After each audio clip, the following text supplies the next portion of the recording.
श्री स्वामी समर्थ। आज आपण घराबद्दल एक खूप सुंदर विचार आणि कविता ऐकणार आहोत। असं असावं घर, खरं घर तेच असतं जिथे प्रेम, जिव्हाळा आणि माणुसकी असते। चला तर मग हा सुंदर विचार ऐकूया। आजचा एक सुंदर विचार आपण पाहणार आहोत। असं असावं घर। आचार विचार ही घराची आखणी आहे। प्रेम हा घराचा पाया आहे। थोर माणसे घराच्या भिंती आहेत। सुख हे घराचे छत आहे। जिव्हाळा हा घराचा कळस आहे।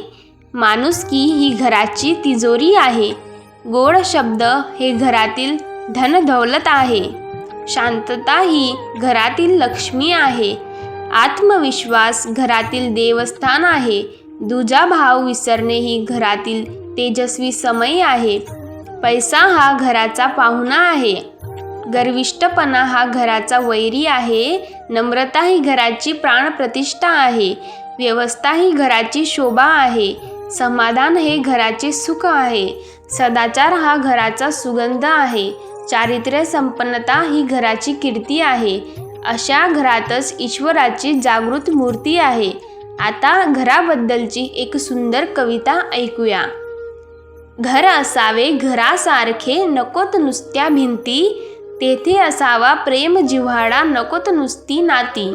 त्या शब्दांना अर्थ असावा, नकोत नुसती वाणी। सूर जुळावे परस्परांचे, नकोत नुसती गाणी। त्या अर्थाला अर्थ असावा, नकोत नुसती नाणी। अश्रूंनी ही प्रीत झरावी, नकोत नुसते पाणी। या घरट्यातून पिल्लू उडावे, दिव्य घेऊन शक्ती। आकांक्षाचे पंख असावे, श्री स्वामींवर भक्ती।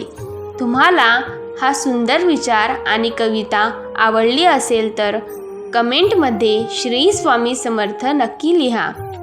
व्हिडिओ आवडला असेल तर लाईक करा, तुमच्या मित्रांपर्यंत आणि कुटुंबांपर्यंत शेअर करा आणि अशाच सुंदर विचारांसाठी चॅनलला सबस्क्राईब करायला विसरू नका। श्री स्वामी समर्थ। जय जय स्वामी समर्थ।